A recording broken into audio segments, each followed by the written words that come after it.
এই সিজনে যদি ঘরে একটু জলপাইয়ের আচার তৈরি করে না রাখি তাহলে কি হয় বলো।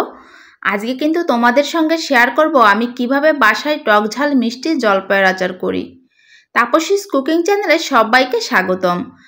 আজকে আমি জলপাইয়ের আচার তৈরি করে দেখাবো। টকঝাল মিষ্টি একটা আচার করব। তার জন্য প্রথমেই আমার লাগবে জলপাই, আর জলপাইগুলো খুব সুন্দর করে ধুয়ে আমি এক একটা করে মুছে নিয়েছি। একটুও গায়ে জল থাকা চলবে না, তোমরা চাইলে একটু আগে ধুয়ে ঝুড়িতে করে রেখে দিতে পারো। আচারের জন্য এখন একটা মশলা রেডি করে নিব।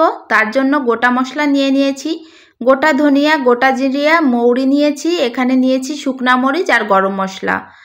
আমি পাঁচফোড়নটা অ্যাভয়েড করেছি, আমি শুধুমাত্র মৌরি দিয়েই করব, কারণ পাঁচফোড়নের ফ্লেভার আমার খুব বেশি পছন্দ না। জিরে আর মৌরিটা রেখে দিয়ে বাকি মশলাগুলো এখন কিন্তু একটু শুকনো খোলায় ভেজে নিব, কারণ এই মশলাগুলো ভাজতে ওই জিরে এবং মৌরির তুলনায় একটু সময় বেশি লাগে। এই কারণে কিন্তু আমি কিছুটা সময় আগে শুকনো খোলায় ওই মশলাগুলো ভেজে এখন কিন্তু জিরে আর মৌরিটা অ্যাড করে দিয়েছি। তোমরা এই টিপসটা অবশ্যই ফলো করবে। একসঙ্গে দিলে জিরে এবং মৌরিটা একটু পুড়ে যেতে পারে, আর এভাবে দিলে কোনোটাই পুড়ে যাবে না, সুন্দর একটা কালার আসবে এবং ফ্লেভারটাও ভালো আসবে। প্রায় 3 কেজি জলপাই ছিল আমার, তার জন্য আমি এতটুকু পরিমাণ সরিষার তেল দিয়ে দিয়েছি। তারই মাঝে ফোড়ন করে নিচ্ছি শুকনা মরিচ আর দিয়ে দিচ্ছি মৌরি। তোমরা এই পর্যায়ে পাঁচফোড়ন ব্যবহার করতে পারো, আমার পাঁচফোড়নের ফ্লেভারটা পছন্দ না, এই কারণে আমি অ্যাভয়েড করলাম।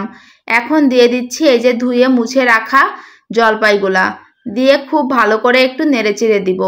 আর এই পর্যায়ে আমি ব্যবহার করব লবণ এবং হলুদ। হলুদটা একটু কালারের জন্য দিয়েছি, তোমরা চাইলে হলুদটা অ্যাভয়েড করতেই পারো। লবণটা তোমরা যার যার টেস্টের উপর নির্ভর করে দিবে আর কি, কারণ জলপাই কিন্তু অনেক বেশি টক থাকে। আর এই পর্যায়ে আমি বেশ কয়েকবার ঢেকে ঢেকে ঢাকনা দিয়ে উপর নিচ করে জলপাইটা খুব ভালো করে সিদ্ধ করে নিব। শুধুমাত্র তেলের ভিতরেই এই জলপাইটা সিদ্ধ হয়ে যাবে, আর খুন্তির সাহায্যে হালকা হালকা চাপ দিলে কিন্তু এই যে জলপাইটা পুরো ভেঙে যাবে। আর এই পর্যায়ে এখন আমি অ্যাড করে দিব পরিমাণ মতন চিনি।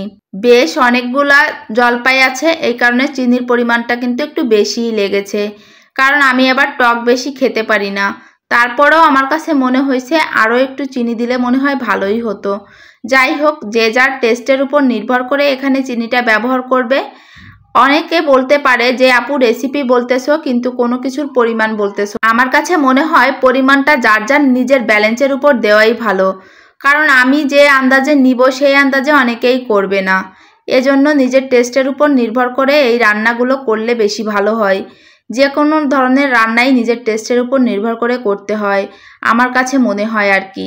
তো এখানে বেশ কিছুটা পরিমাণ আমি ভিনিগার দিয়ে দিয়েছি, আর এখন দিয়ে দেব এই যে ভেজে রাখা গুঁড়ো মশলাগুলো।